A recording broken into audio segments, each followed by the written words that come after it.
nessa noite, em nome de Jesus. Amém. Amém, meus irmãos, poder sentar. Abra sua Bíblia em Ezequiel 37, vamos continuar. Nós estamos ministrando sobre a mudança, e a mudança vem pela palavra de Deus. E nós estamos ministrando com o objetivo de ministrarmos, entendermos que, ainda que temos inteligência, sabedoria, pensamentos diversos, todos nós devemos buscar o pensamento de Deus, e o pensamento de Deus é a palavra dele. E somente baseado na sua palavra é que algo pode mudar. Tanto a realidade que vivemos, como o nosso próprio coração, como a vida do meu irmão, dos meus familiares, somente firmado na Escritura Sagrada, isso pode acontecer. E eu quero chamar a sua atenção, logo no começo do culto eu li o Evangelho de João no capítulo 15, nós vamos retornar lá no final, mas eu quero continuar aí de onde começamos, aliás, terminamos na última pregação, que foi o texto de Ezequiel 37, o Vale de Ossos Secos. E o objetivo dessa série é fortalecer aquilo que a Bíblia deixa muito claro, e que é aquilo que nós precisamos é que a palavra de Deus se cumpra. E eu devo buscar na palavra de Deus direção para a minha vida. Muitas vezes nós estamos sujeitos a pensar algo, mas aquilo não tem nada a ver com a vontade de Deus, aquilo é fruto das velhas práticas, das velhas coisas, e nós só seremos transformados mediante o recebimento da Escritura. Então, o texto de Ezequiel 37, eu quero ler aí a partir do verso 1, nós vamos ler até o versículo 8. Amém? Diz assim a palavra: Veio sobre mim a mão do Senhor, e ele me levou no Espírito do Senhor e me pôs no meio de um vale que estava cheio de ossos. Ele me fez andar ao redor deles, e eu vi que eram muito numerosos sobre a face do vale, e estavam sequíssimos. Ele me perguntou: Filho do homem, poderão viver estes ossos? Eu disse: Senhor Deus, tu o sabes. Então ele me disse: Profetiza sobre estes ossos e dize-lhes: Ossos secos, ouvi a palavra do Senhor. Assim diz o Senhor Deus a estes ossos: Farei entrar em vós o Espírito e vivereis. Porei nervos sobre vós e farei crescer carne sobre vós, e sobre vós estenderei pele. Porei em vós espírito e vivereis. Então sabereis que eu sou o Senhor.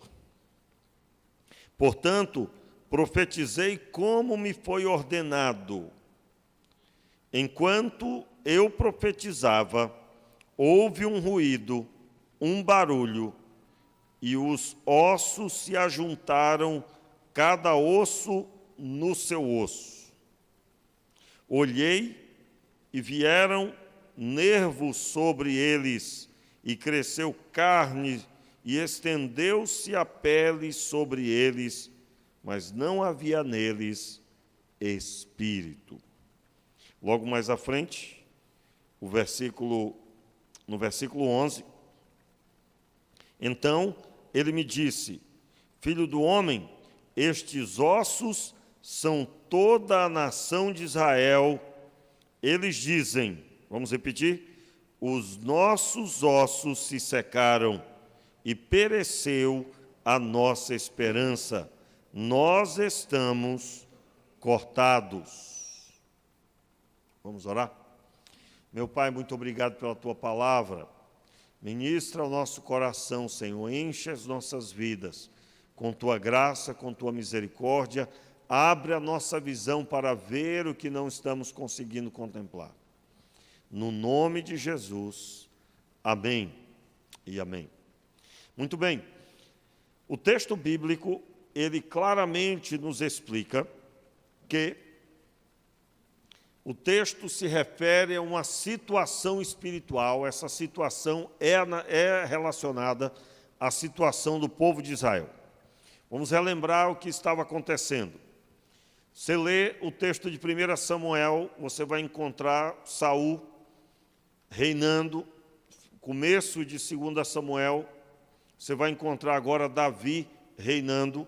Saul morre, perece, Davi reina e reina por 40 anos. O reinado de Davi foi cercado de batalhas e ele estabeleceu a paz. Houve 40 anos de paz após o reinado de Davi, não é? E logo o reino de Salomão se estabeleceu. Depois de Salomão vieram uma lista de reis, cuja maioria foram reis infiéis ao Senhor. Grande parte deles, a maioria mesmo, foi infiel. Uma parte foi fiel em parte, uma pequena parte, e uma pequena parte foi fiel genuinamente. E o texto da palavra diz que já no final, já agora, no texto de 2 Reis, 2 Crônicas, os irmãos vão perceber que o povo de Israel segue infiel ao Senhor. E o texto da palavra nós poderíamos ler, mas eu não quero me alongar nessa parte. Eles se tornam infiéis ao Senhor, de forma que o profeta Ezequiel é ignorado, o profeta Jeremias é ignorado, os profetas, que não havia só esses dois profetas. O profeta Ezequiel é um profeta antes do exílio e durante o exílio. Ele viveu antes do exílio, ele profetizou antes do exílio. O profeta Jeremias, conhecido como profeta chorão. Por quê? Porque Deus mostrou a ele muito do que ia acontecer de destruição. E ele profetizava sobre o povo, e o povo não acreditava no que ele falava, até que o que ele proferiu aconteceu. As palavras eram: o Senhor entregará vocês a outros povos, vocês serão levados cativos, pois isso era uma das situações que o povo passaria se fosse infiel na aliança. Então, veio Nabucodonosor e levou o povo de Israel cativo para a Babilônia. Cativos na Babilônia, eles estavam agora fora de Jerusalém, sem o templo. Aliás, estava destruído todas as coisas, e eles foram levados desolados para serem escravos numa terra estranha. E o texto da palavra, então, traz um destaque, que nesse texto se trata do povo já no exílio. E quando eles falam assim: nós somos esse povo, nós somos esse povo, nós somos essas pessoas que foram cortados, nossos ossos se secaram. Versículo 11 da palavra, veja o que eles diziam. Então ele me disse: filho do homem, estes ossos são toda a nação de Israel. Veja, são toda a nação de Israel. Eles estavam mortos. O vale de ossos secos, que começa aí no capítulo 37, verso 1, era o Senhor mostrando espiritualmente o povo. Veio sobre mim a mão do Senhor, acompanhe, e ele me levou no Espírito do Senhor e me pôs no meio de um vale que estava cheio de ossos. Ele me fez andar ao redor deles, e eu vi que eram muito numerosos sobre a face do vale e estavam sequíssimos. Note aqui, porque nesse texto nós temos uma radiografia do que é uma pessoa que está afastada do propósito de Deus, morta espiritualmente. Veja bem, o Senhor leva o profeta no espírito, leva, e ele contempla esse vale de ossos secos. Depois de toda a manifestação aqui, ele revela ao profeta que esse ossos secos é o povo de Israel. E eles dizem, volte para o verso 11, os nossos ossos se secaram Vamos entender essa linguagem. Você sabe que quando uma pessoa é enterrada, ela morreu, dependendo do processo, ela ainda passará por um processo ainda de ser velado o corpo. É preciso todo um tratamento, dependendo da cultura, isso pode demorar muito tempo ainda, dado ao tratamento. Os Estados Unidos, por exemplo, tem uma cultura muito forte disso, o velório, às vezes, é marcado com muito tempo depois e pode durar muito tempo, dependendo de como foi preparado o corpo. Mas ele vai apodrecer um dia, ele vai ser enterrado.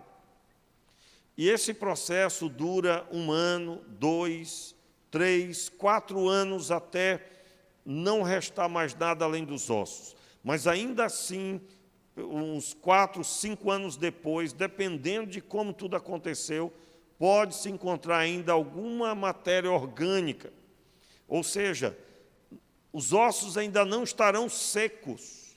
Quando alguém declara assim, nossos ossos se secaram, nós estamos mortos e mortos há muito tempo. A nossa situação são 2 interpretações: morte há muito tempo, e também o entendimento de que não há nada o que se fazer, não há nada mais o que se fazer. Não há condições de nenhum retorno à vida. Nós já estamos determinadamente destruídos. Preste bem atenção, porque quem está desviado, muitas vezes só aceita que está desviado se não estivesse mais nas 4 paredes da igreja, não concorda que está desviado, mas a pessoa que está afastada é aquela pessoa que não consegue contemplar o Senhor, ela está distante da adoração. O povo de Israel se considerava desolado porque não estava em Jerusalém. Jerusalém era a casa de Deus, a cidade do Senhor. Não podia mais adorar no templo, então também consideravam que a adoração deles não era completa. Não havia mais a glória de Deus no templo, não havia mais Jerusalém. Pelo contrário, Jerusalém estava destruída. Então, eles começavam a dizer, nós somos como que mortos e com os ossos já secos. Há muito tempo estamos mortos. Os nossos ossos se secaram e pereceu a nossa esperança. Note aqui o comportamento de quem está morto espiritualmente. Não tem mais esperança, não espera mais nada. Pereceu a nossa esperança. Eu quero deixar claro que esperança é aquilo que esperamos que aconteça. Nós esperamos que aconteça. Então eles disseram, morreu a nossa esperança. Morreu, pereceu, morreu. Seu palavreado de quem está destruído espiritualmente. Entenda, o vale de ossos secos é a radiografia espiritual do povo de Israel. E Deus mostra ao profeta. Deus mostra ao profeta. Eu me lembro de uma situação onde, já contei aqui, né? Eu estava num culto, havia acabado de se formar o 2º seminarista da igreja que eu era membro, que eu me converti, no Acre. Nossa igreja, no período em que eu me converti, ela tinha o costume de todo seminarista ia para o mesmo seminário, o Seminário do Sul, aqui no Rio de Janeiro. E ela havia mandado 2 seminaristas. Um se formou, hoje é um pastor muito abençoado lá em Cuiabá. Um pastor muito abençoado. Quando eu me converti, eles estavam indo para o seminário. E eu me lembro que, quando aquele outro seminarista se formou, diferente do primeiro, ainda que os 2 foram juntos, mas o outro demorou um pouco ainda a desenvolver, a se formar também. E ele não teve a mesma desenvoltura, não tinha uma proposta de ministério, não tinha rumo. E aí eu fui ao culto depois que ele se formou, e ele foi ordenado. E eu, no culto, o Senhor Deus me mostrava a situação espiritual daquele rapaz. E eu senti uma dor profunda, irmãos, era uma dor de chorar, assim. E o Espírito Santo falou comigo assim: você, quando terminar aqui, você vai chamar ele, e você vai dizer a ele que ele está morto espiritualmente, e eu quero ressuscitá-lo. E que aquilo que ele espera que aconteça, que é o ministério, nem nascerá. O que ele espera que aconteça, não acontecerá, pois ele está morto espiritualmente. Você vai dizer a ele, irmãos, você imagina dizer isso para um pastor recém-ordenado, que tinha acabado de se formar no seminário, mas eu, como sou obediente, procuro, né, ser obediente, eu fui lá e falei.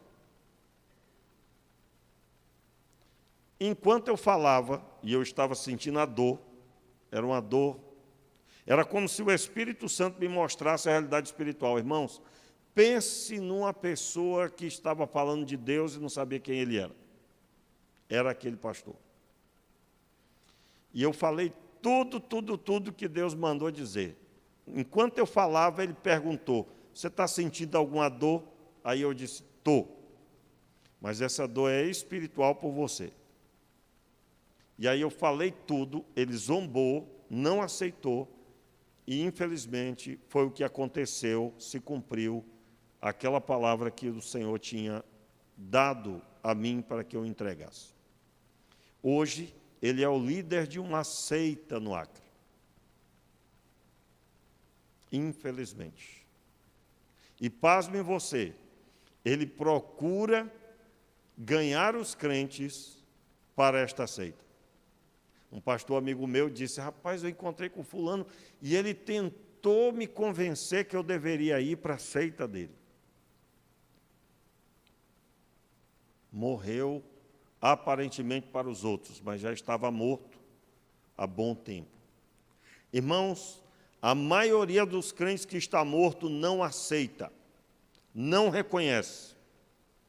E eu gostaria de acrescentar essa reflexão nesse texto, porque o texto fala como estava o povo de Israel espiritualmente, e também diz o que é que eles falavam. Então, você sabe muito bem que o que nós cremos é o que determina o que vai ser com a nossa vida. O povo de Israel entrou na terra de Canaã, espiou a terra, voltou, a maioria deles falando que não venceria. E que morreria. O que aconteceu com eles? Eles morreram. Morreram no deserto. Não desfrutaram da terra de Canaã conforme disseram. Pessoas mortas espiritualmente. Elas proferem palavras de morte sobre si mesmas. Mas se você for conversar com ela, na maioria não aceita que está morto espiritualmente. Talvez você esteja aqui hoje e você só tem palavra de destruição para falar para você mesmo, sobre sua vida, sobre seu futuro. Meu irmão, você tem certeza de que você tem andado com Deus, o Criador dos céus e da terra, que do nada fez todas as coisas? Você tem certeza? Hoje é dia de salvação na sua vida. Que o Senhor Deus restaure a sua vida espiritual.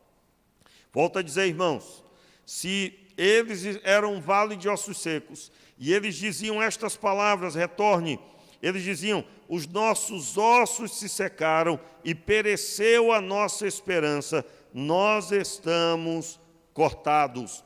você vai traduzir o texto para o original e você vai descobrir que esse nós estamos cortados é literalmente nós fomos esquartejados e espalhados os nossos pedaços, ou seja, não tem como haver solução.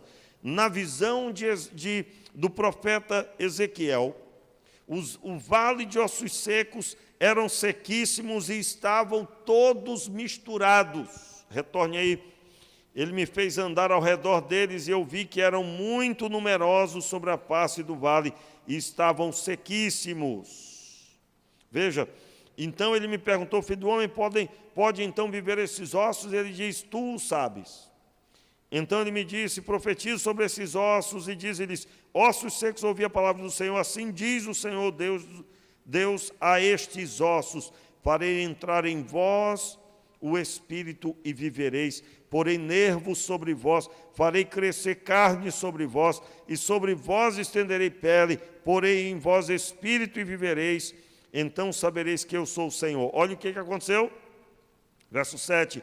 Então profetizei como me foi ordenado. Enquanto eu profetizava, houve um ruído, um barulho, e os ossos se ajuntaram, cada osso ao seu osso. Em outras palavras, o corpo humano, cada osso foi sendo colocado no seu devido lugar. Estavam todos misturados, espalhados. Era um vale de ossos secos e ossos sequíssimos. Então, o texto da palavra diz que esses ossos que estavam despedaçados, estavam espalhados, eles voltam ao seu devido lugar. Que era que o povo dizia, nós estamos como mortos há muito tempo, e nós não temos esperança de nada, e também estamos cortados, fomos fatiados, nosso corpo todo, nós estamos espalhados. A interpretação desse texto também pode ser compreendida, porque o povo de Israel estava espalhado por toda a Babilônia, era um território enorme. Se você ler o texto de Daniel, você vai descobrir isso. Daniel, juntamente com Sadraque, Mesaque e Abednego, eram os principais governadores, mas você vai perceber logo que havia muita liderança e o território era muito grande. Automaticamente, eu posso compreender que eles não se reuniam com a ordem que estavam acostumados em Jerusalém. Portanto, estamos espalhados como um corpo cortado em pedaços. Não há mais reunião, não há mais ordem, não há mais uma organização para adorar a Deus e para estar diante dEle como povo. Você deve lembrar que quando o Senhor ordenava fazer alguma coisa, normalmente Ele dizia, se era fazer um monumento, tinha que ser com 12 pedras. Por quê? Porque uma pedra para cada tribo.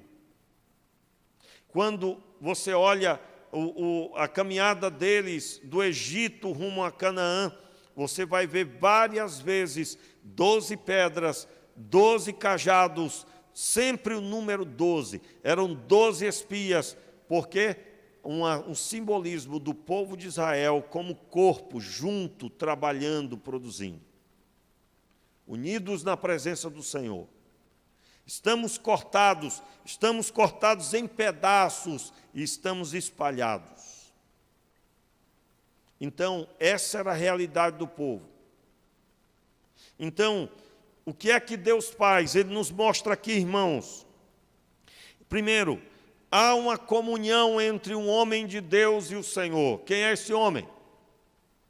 O profeta Ezequiel.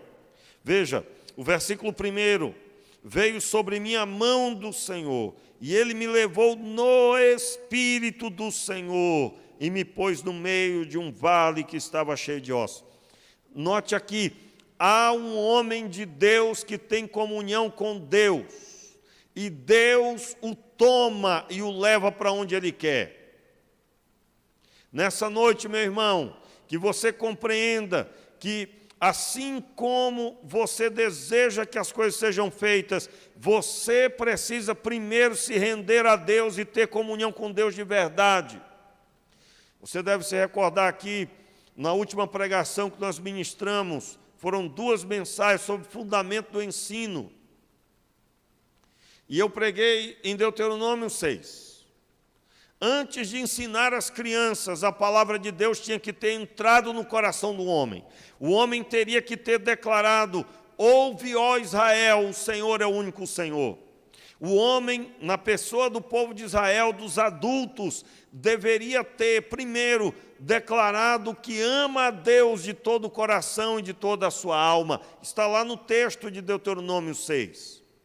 Somente depois, o texto é condicional, somente depois vem a passagem bíblica que diz: tu inculcarás neles, tu ensinarás repetidas vezes às crianças. O grande problema é que muitas vezes nós confundimos ensinar em repetir palavras bíblicas.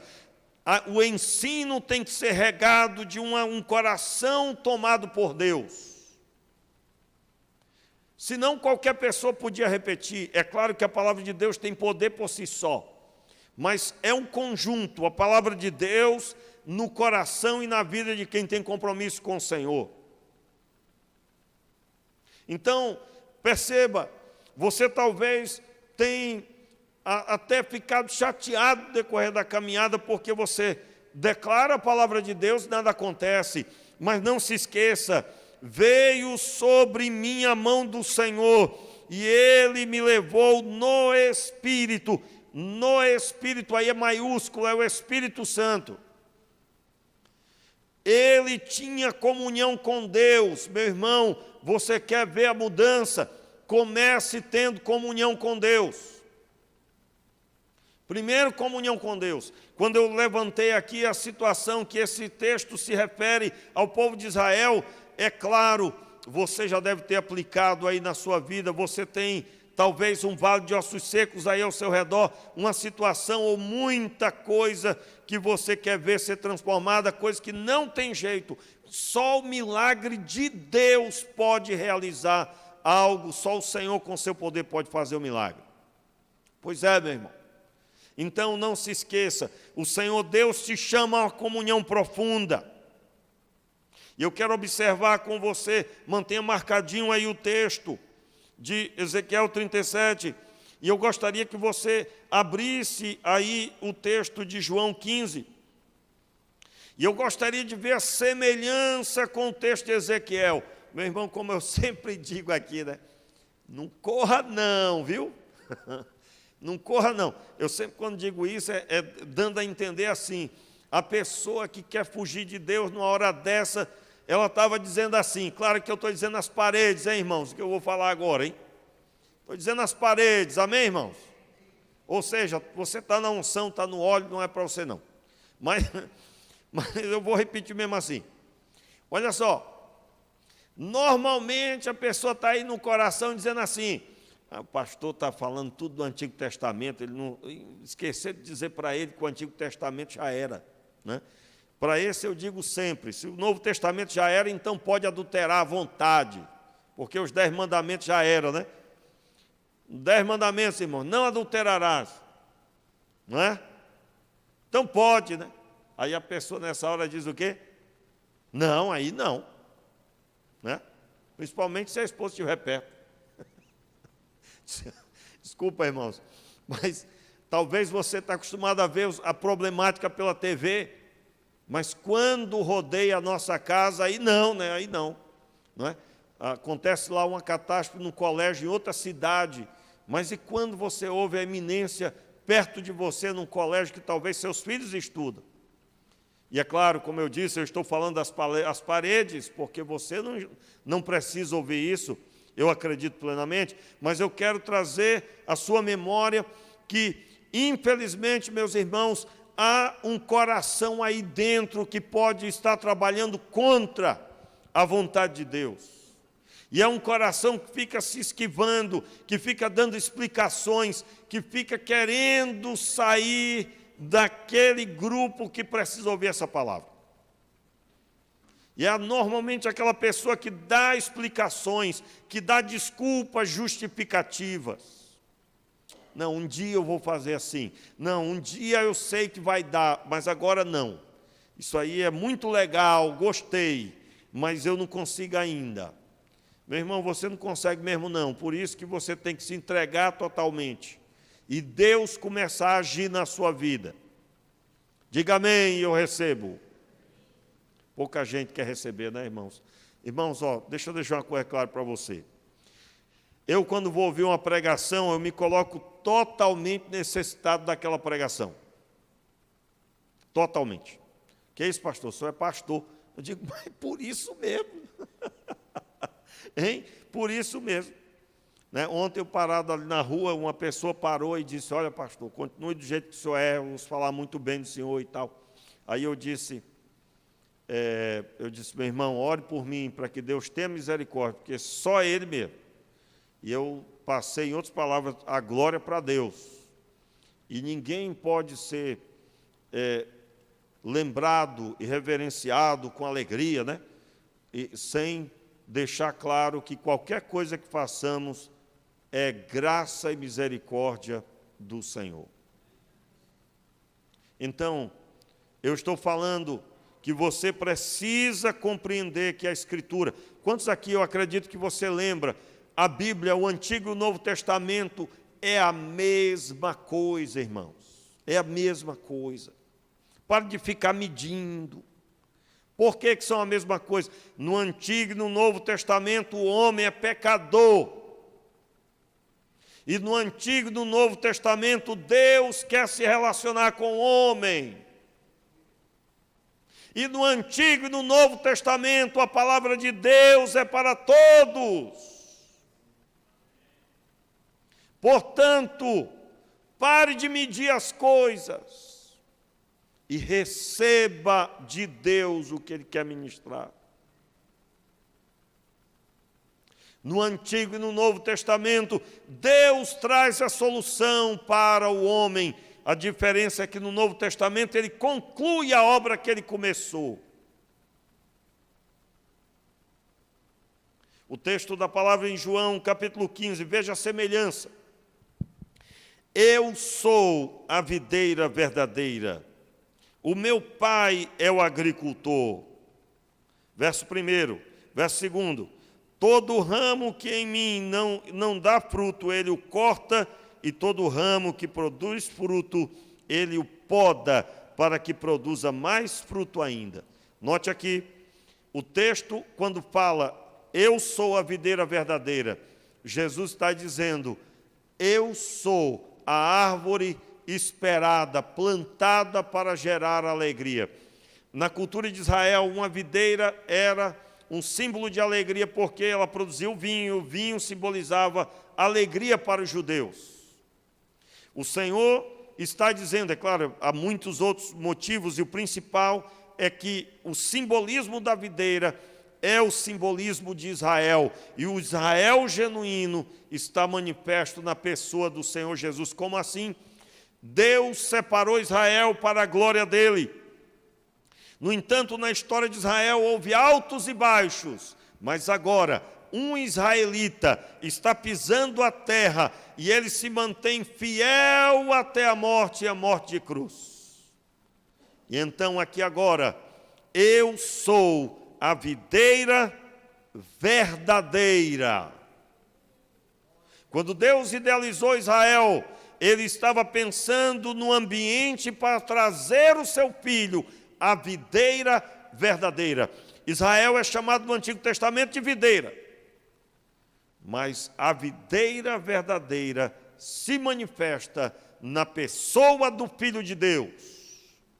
Então, versículo 2, todo ramo que em mim não dá fruto, ele o corta, e todo ramo que produz fruto, ele o poda para que produza mais fruto ainda. Note, se Jesus é a videira verdadeira e o Pai é o agricultor, ele está dizendo aqui que há um relacionamento onde os ramos que estão nele, que aqui são as pessoas, seus discípulos, Aqueles que não dão fruto são cortados, e os que dão fruto são podados, para que deem mais fruto. Verso 3. Quanto a vós já estáis limpos por causa da palavra que vos tenho falado. Ou seja, Jesus está falando de pessoas. Aí ele diz: permanecei em mim, e eu permanecerei em vós. Note, ele começa falando que ele é a videira e que o ramo que permanece nele, esse ramo produz fruto. E ele agora falando para os discípulos: permanecei em mim, e eu permanecerei em vós. Note que aqui o texto fala de comunhão. Então, veja, no Novo Testamento a linguagem é a mesma. No Antigo Testamento o Senhor separou Ezequiel como profeta, e ele era fiel ao Senhor. Então Deus pôde tomá-lo e conduzi-lo no Espírito do Senhor e levá-lo a uma experiência de contemplar o vale de ossos secos. No Novo Testamento, o Senhor separa 12 apóstolos, e ele agora declara sobre esses apóstolos: permanecei em mim, e eu permanecerei em vós. Isso fala de íntima comunhão com Jesus. O ramo de si mesmo não pode produzir fruto, não pode produzir fruto se não estiver na videira. Tampouco vós podeis produzir fruto, se não permanecerdes em mim. Em outras palavras, se não permanecerem em mim, vocês não poderão contemplar o vale de ossos secos e ordenar sobre os ossos.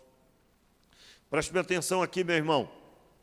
Eu estou aqui mostrando a você, e eu senti no meu coração de fazer dessa forma.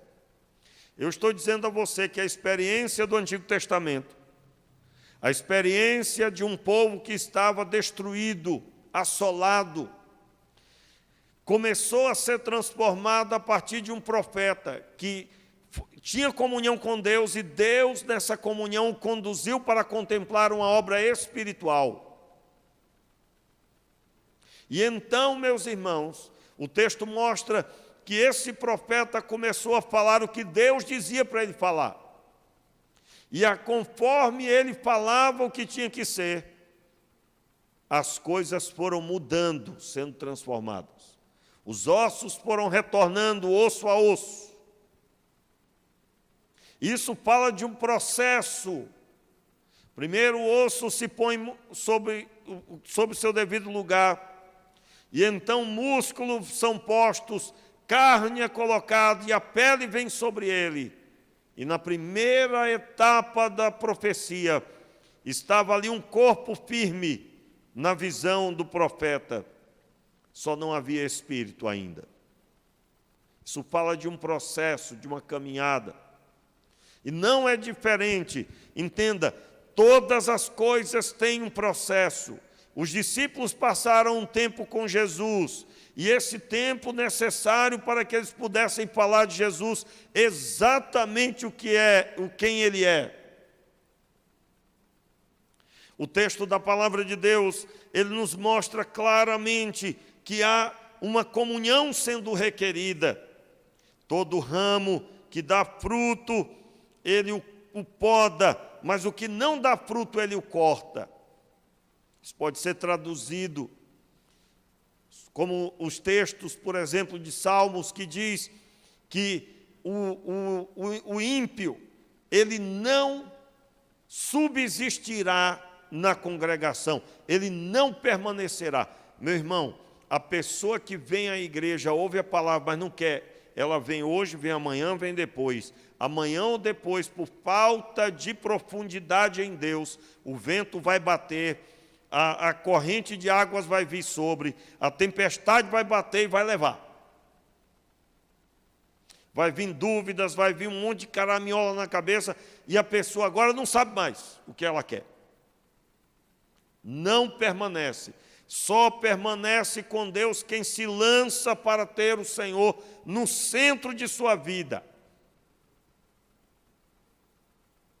O texto da palavra diz ainda, em João 15, verso 5, Aliás, vamos terminar de ler o verso 4. Permanecei em mim e eu permanecerei em vós. O ramo de si mesmo não pode produzir fruto se não estiver na videira. Tampouco vós podeis produzir fruto se não permanecerdes em mim. Eu sou a videira, vós sois os ramos. Note aí, aqui claramente Jesus está dizendo, os discípulos são os ramos. Eu sou a videira, vós sois os ramos. Se alguém permanecer em mim e eu nele, esse dá muito fruto. Sem mim, nada podeis fazer. Você está lembrado das palavras do profeta Ezequiel? O Senhor pergunta, filho do homem, poderão viver esses ossos? O que é que ele disse? Senhor, tu o sabes. O que é que o profeta estava dizendo? Quero retornar aqui o que nós ministramos na última semana. Importantíssimo, irmãos, diante do que estamos contemplando, não podemos acrescentar nada, não podemos colocar nada nosso, precisamos transportar para Deus. É Deus que sabe todas as coisas.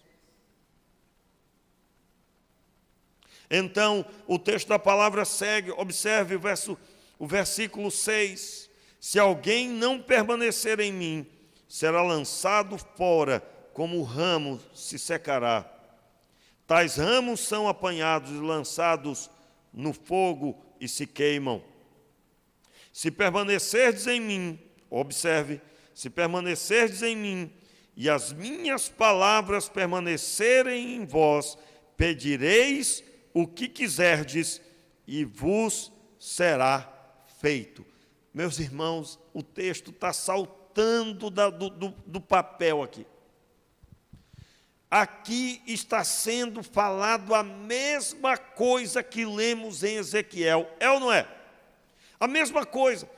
O Ezequiel, o profeta, estava em Deus, estava em profunda comunhão com Deus. Ele foi conduzido pelo Espírito do Senhor a ter aquela visão. Ele ouve a voz de Deus, filho do homem, poderão viver esses ossos, e ele diz, Senhor, tu sabes, a humildade de Ezequiel, sabendo que só da boca do Senhor é que pode haver mudança, é que pode haver transformação, tu sabes. Então Deus fala para ele o que é que vai ser, profetiza sobre estes ossos.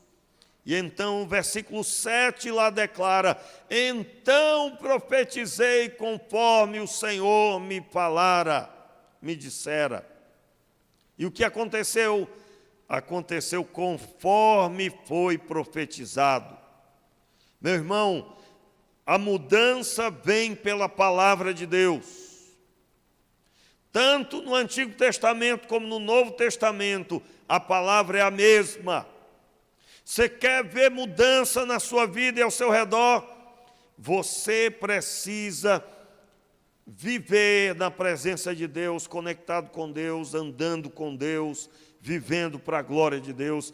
E então você poderá orar e as coisas vão acontecer. Elas vão, irmãos. Eu citei aqui hoje um caso de uma profecia, uma palavra profética, Deus falando uma realidade sobre um homem que não se submeteu, não aceitou. E eu não contei aqui, mas entregar aquela palavra para aquele pastor, irmãos, foi muito difícil. Por quê? Porque ele me tinha como um santarrão. Porque sabia que eu jejuava, sabia que eu orava pela madrugada e não via utilidade nenhuma nisso. Aliás, naquele tempo havia pessoas que acreditavam que o crente não deveria jejuar porque Jesus já jejuou 40 dias. Eu digo, meu Deus do céu, valha-me Senhor, né?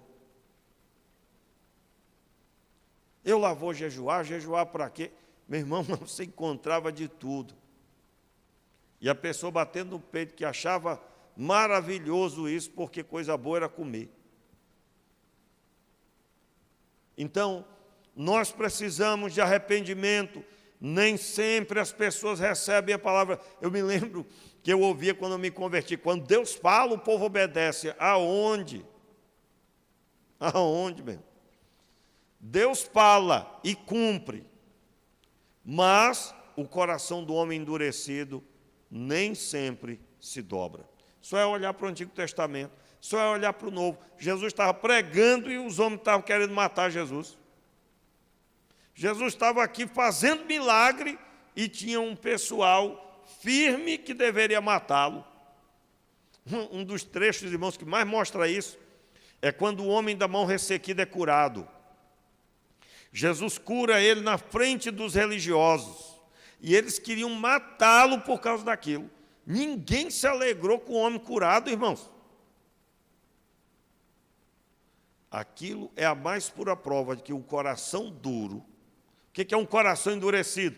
Alguém que está de uma forma e não muda, não se move. Não se move. Continua do mesmo jeito.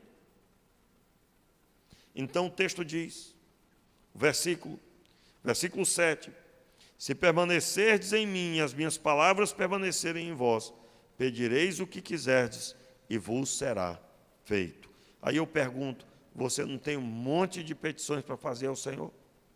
Irmãos, nós sabemos que Deus, por mais que andemos na presença do Senhor, nem sempre Ele vai responder aquilo que queremos. Ainda que peçamos, que tenhamos uma vida no altar, nem sempre será no nosso tempo. Leia o texto de Daniel. Daniel orou e jejuou 21 dias pedindo que Deus restaurasse o povo, mas não era a data ainda para restaurar. E ainda que ele era um homem de Deus e estava clamando corretamente, mas o Senhor deixou claro a ele, ainda não era o tempo, mas Deus respondeu a ele. E aí eu falo resposta no sentido que Deus veio e falou ao coração. Não com a resposta que ele queria, mas falou ao coração. E o texto mostra Daniel, então, se sujeitando. Eu quero nessa noite deixar claro para você, voltando para o texto de Ezequiel 37, retorne.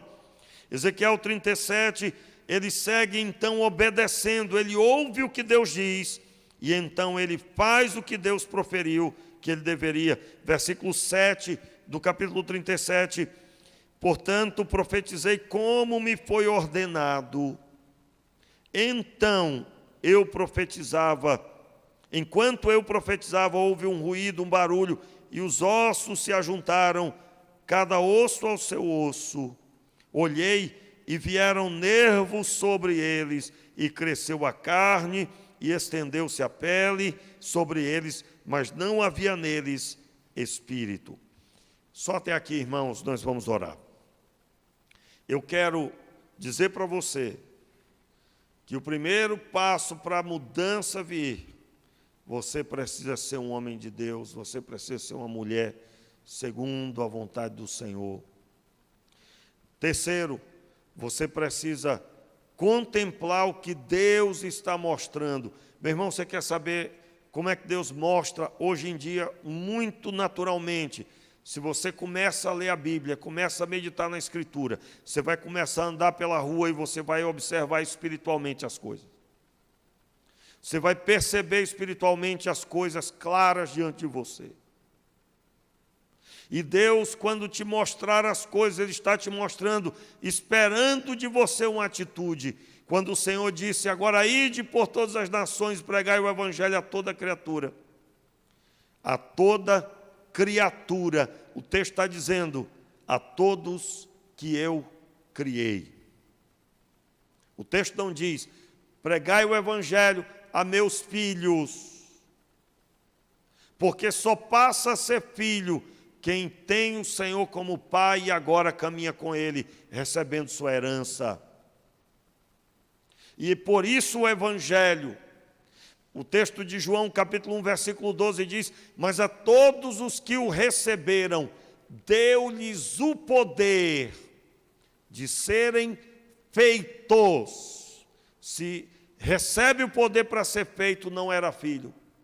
Serem feitos filhos de Deus, filhos nascidos, não da vontade da carne, não da vontade do sangue do varão, mas de Deus. Meu irmão, em primeiro lugar, você tem que ter comunhão com Deus, vida com Deus, vida no altar. Segundo, você deve ouvir o que Deus tem a dizer sobre a realidade. E nós temos a palavra de Deus em nossas mãos, irmãos. Meus queridos, entendam, eu não estou falando que Deus vai ministrar só uma palavra específica. O que é uma palavra específica? Ele está falando para você uma coisa dentro do seu contexto, dentro da sua realidade. Como, por exemplo, uma pessoa que vai pegar um voo e ele diz, não, você não vai viajar. Isso é uma palavra específica que Deus pode falar ao seu coração. Eu não estou falando só sobre isso, mas estou falando principalmente que nós precisamos saber qual é a palavra de Deus para nossas famílias, qual é a palavra que Deus tem para dizer sobre os nossos filhos, quais são as promessas de Deus, quais são as orientações para você ter filhos, para você ter o casamento, para você, irmãos, por que o casamento no Antigo Testamento e no Novo, a pessoa teria que pagar um dote para o pai? Porque, meu irmão, se o homem não tem condições de pagar um valor simbólico para poder obter a mão da esposa, ele não estava comprando, mas ele estava declarando que ele tinha condições de sustentá-la. E isso separa os homens dos meninos. Hoje em dia você vê o cabra não tem nem condições de sustentar a si mesmo, e ele quer, porque quer, namorar e casar. Eu não estou jogando indireto, irmãos, pelo amor de Deus, não sei de nada da sua vida, não é a não ser minhas ovelhas, mas eu não jogo indireto no púlpito, as minhas ovelhas já sabem disso. Então, mas eu estou falando de uma forma geral, genérica. De uma forma geral, na nossa sociedade, as pessoas querem o benefício, mas não querem pagar o preço por isso. Já viu aquela história, a pessoa sonha em ter um cartão de crédito. O que é um cartão de crédito, irmãos? É a garantia de você ter algo que você não tem o dinheiro agora. E aí ele te dá um cartão e você compra e parcela em 12 vezes sem juros. Você vai se comprometer em ter agora algo que você só poderia ter se você juntasse o dinheiro para ter. Então ele te dá te empresta o dinheiro e você se compromete ali e você tem algo. Eu não estou dizendo que isso é errado, não, irmãos. Você é livre para fazer o que você quiser. Eu só estou dizendo para você que você vai encontrar pessoas que olham para quem tem algum recurso, uma casa boa, e a pessoa diz, eu quero isso. Aí quando vai trabalhar se frustra. Por quê? Porque já está trabalhando há 3 anos, não conseguiu nem um pedacinho de um terreno. Quanto mais uma casa daquela. E aí, quem conquistou, né? Se você tiver oportunidade, seria ótimo de você ouvir que a pessoa ralou ali 20 anos para conseguir aquilo. Mas o jovem de hoje começou a trabalhar, hoje ele já está frustrado. Meu Deus, o dinheiro não deu para nada. Bem-vindo, filho. Mas o que é isso? Uma vida que não existe, que foi plantada durante muito tempo na cabeça das pessoas. Não é a realidade, irmãos. Eu me lembro, eu era bem mais novo, e aí eu assistia, tinha aquelas novelas que mostravam a mesa farta. Aquilo não existe, meu querido. Hein? Todo dia, hein? Irmãos, é tão bom fazer um café maravilhoso de vez em quando, mas ninguém consegue, na maioria do povo, não consegue todo dia ter muito mais do que, de vez em quando, uma alegriazinha. Né? A maioria vai viver com o suficiente. É ou não é? Pastor, o senhor está fora da realidade. Meu irmão, Deus te abençoe, mas a maioria do povo está feliz comprando pãozinho ali, às vezes 3 pães, que é o que dá, é o que come. Tem 2 pessoas, não, só isso aqui mesmo está bom. É a realidade. Mas se você olhar no celular, você vai ver realidades que não são conquistadas de uma hora para outra. Você vai ver um monte de gente dizendo, não, você vai começar aqui, você vai ganhar muito dinheiro. Meu irmão, não funciona assim. É com muito suor, com muito esforço. E isso precisa ser dito logo, e quem deve dizer isso são os pais. De onde você tirou esse ensino? Da Escritura. Você vai sentar com seus filhos e vai dizer, olha só, dê uma observada aqui em Jacó, não tinha R$1. O que ele fez? Para poder casar, trabalhou 7 anos. E depois, mais 7 anos. Hoje em dia, o papai vai me ajudar. Né? Claro que não aqui, né, irmãos? Estou falando nas paredes, amém, irmãos? Falando nas paredes aí. Eu estou dando um exemplo. Nós precisamos saber o que a palavra de Deus diz sobre a edificação espiritual. Como eu sou edificado? Eu sou edificado tomando a minha cruz e seguindo.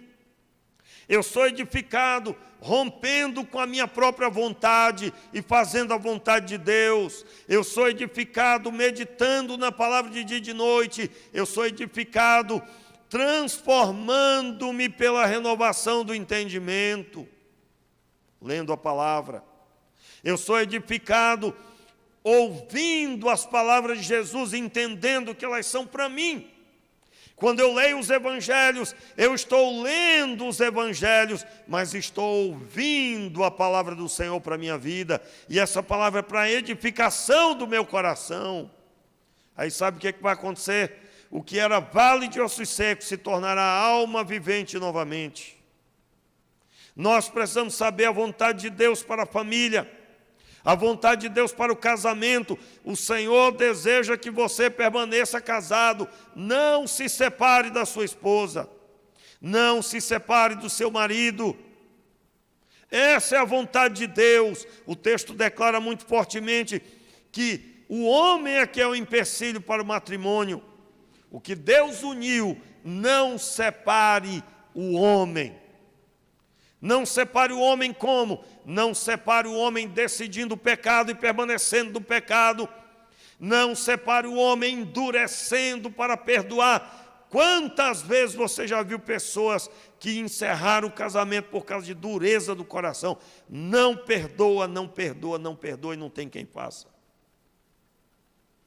Meus irmãos, essa semana mesmo me pediram aconselhamento no dia do feriado, agora segunda-feira. Então, eu vim aconselhar aqui na igreja. Meus irmãos, eu nunca falei o que eu falei na segunda-feira de manhã. Depois de umas 3 horas de aconselhamento, eu perguntei a vida toda da pessoa. Né? 2 pessoas vieram e uma pedindo socorro. Depois de ouvir toda a história da pessoa, eu digo, olha, você é crente há pastor desde os 8 anos. Aí eu disse, você já leu a Bíblia toda? O que eu ouvi, irmãos? Não. Você já leu o Antigo Testamento? Não. Você já leu o Novo? Não. Você já leu Gênesis todo? Não. Você já leu os 4 evangelhos todos? Não. Você imagina uma pessoa com quase 40 anos, se converteu aos 8, 7 anos de idade. Nunca leu. E aí eu disse, olha, a explicação para você é que você jamais saberia o que fazer.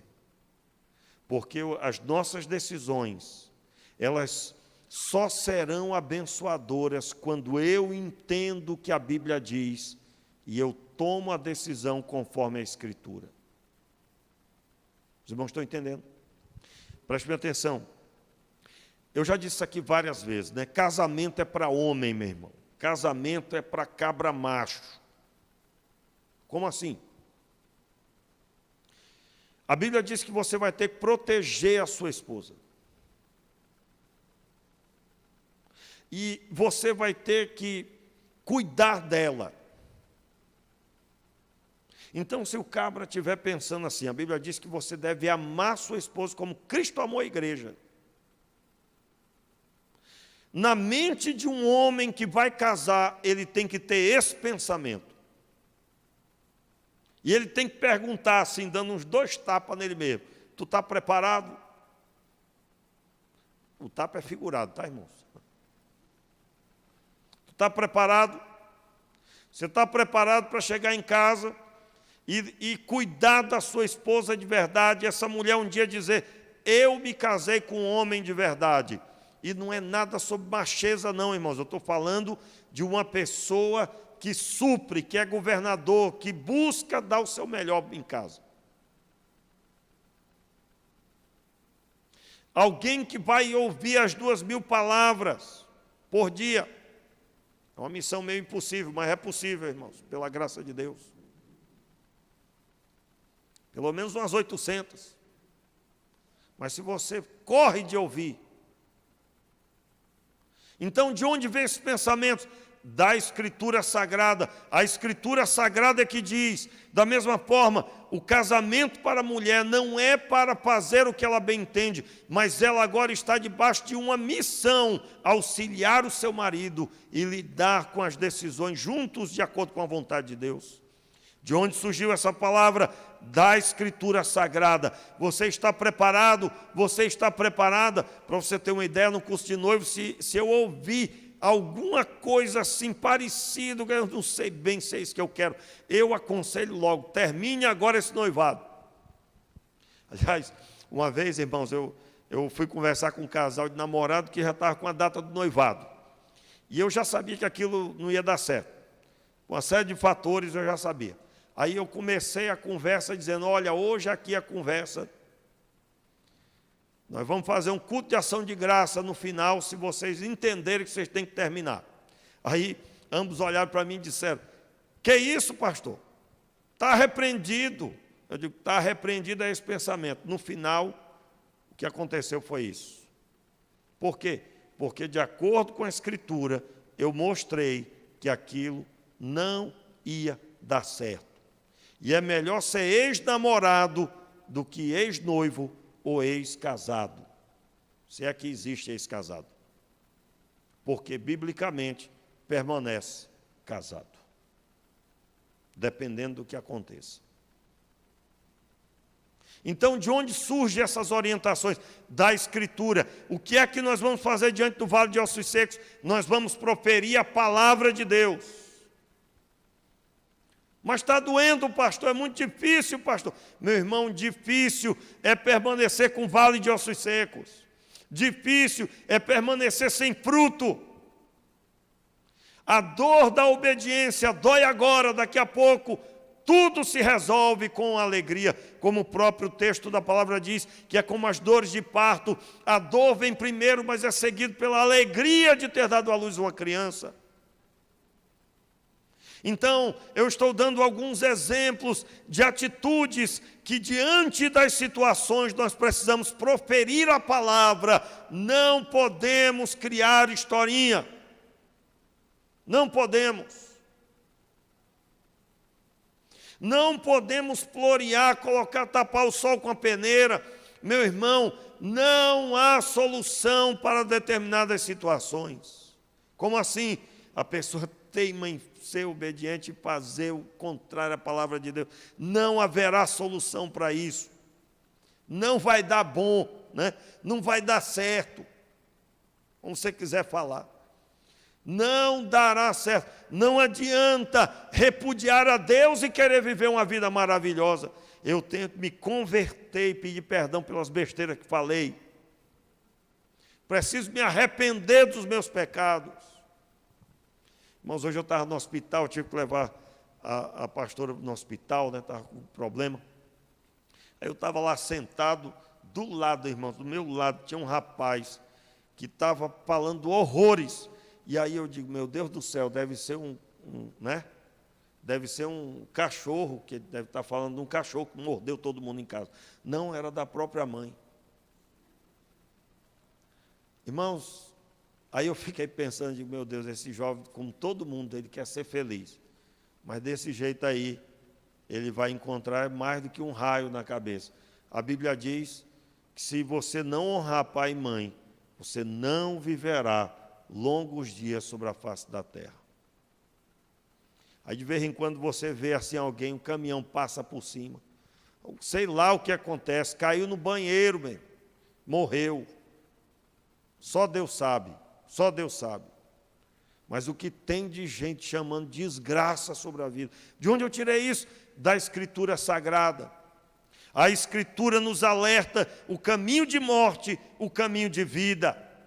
E se nós deixarmos passar o tempo e não nos debruçarmos sobre a Escritura, nós tomaremos decisões erradas. Eu me lembro de uma situação onde eu estava fazendo um curso lá, e lá tinha uma pessoa falando sobre uma situação financeira. O que o crente deve fazer, né, quando ele precisa de um fiador, porque a Bíblia diz para não ser fiador de ninguém. Se a Bíblia diz para não ser fiador de ninguém, então eu não vou pedir para ninguém ser fiador. Meu fiador, né? Aí a orientação para essa pessoa qual foi dada, né? Sabe a decisão, sabe a observação que o irmão, que era um ministrador desse assunto, sobre finanças, ele falou, diz, olha, a orientação é, essa pessoa que precisa de um fiador, agora ela vai se organizar financeiramente para, com as forças que ela tem, a capacidade de negócio que ela tem, ela se levantar até ter as condições financeiras para não precisar mais de fiador.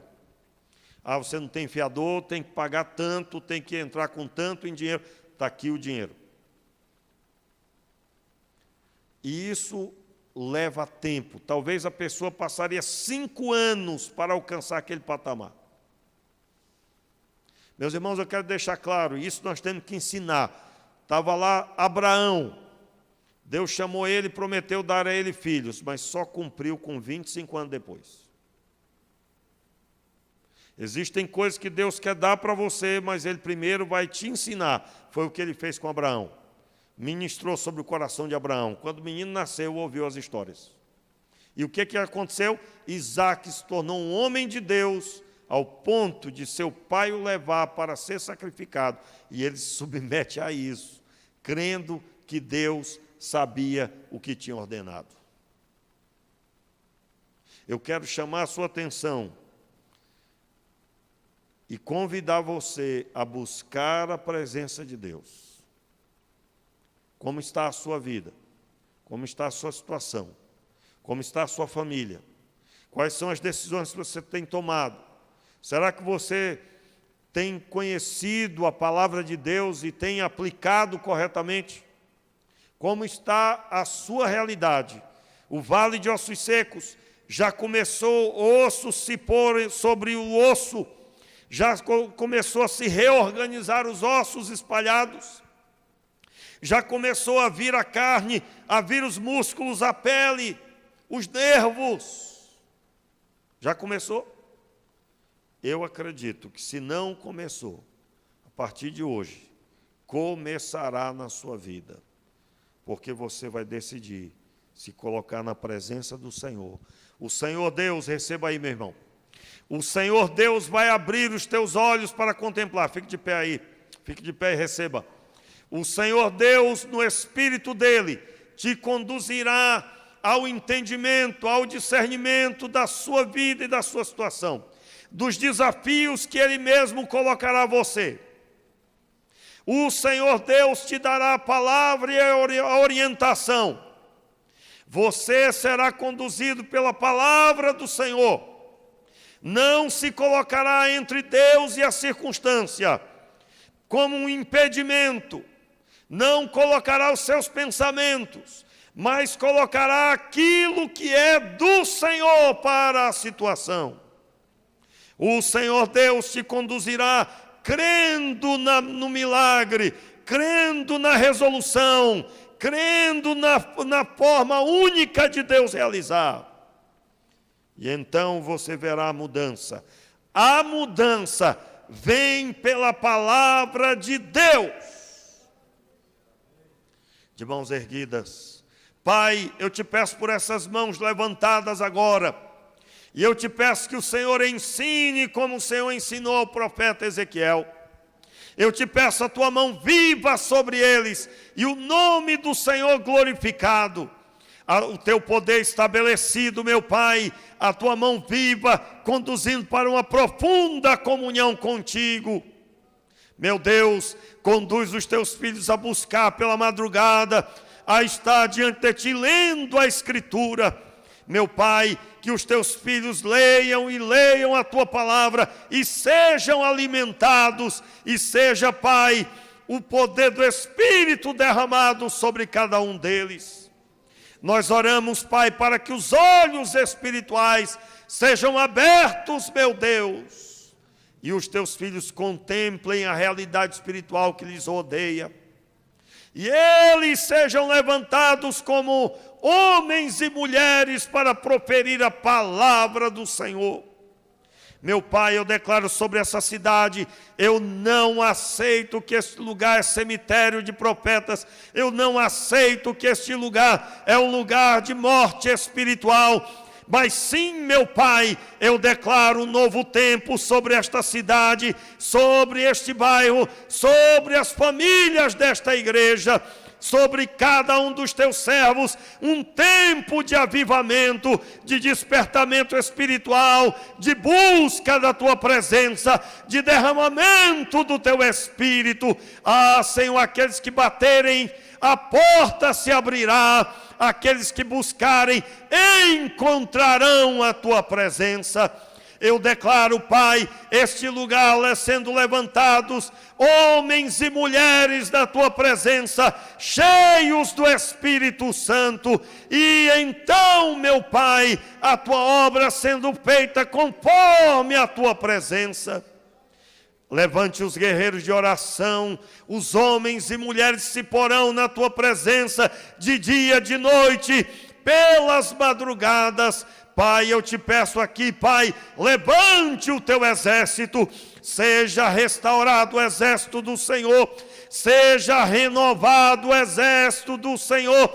O Espírito Santo de Deus venha sobre os músicos, sobre aqueles que o Senhor tem separado para a música, para a adoração, para a condução da adoração, para o serviço do Senhor, para a pregação da palavra, para o ensino da palavra. Nós declaramos, Pai, este lugar um celeiro de profetas, um celeiro de homens e mulheres cheios do teu Espírito, que sairão pelos 4 cantos dessa cidade do Brasil. Meu Pai, esse lugar, assim como um dia o Senhor veio sobre a minha vida, e assim, meu Pai, sobre tantos ao meu redor, seja muito mais ainda sobre esse lugar, e os céus abertos sobre esse lugar, meu Pai, e o poder do Espírito ministrado, em nome de Jesus. Diga: eu recebo sobre a minha vida, sobre a minha casa, no nome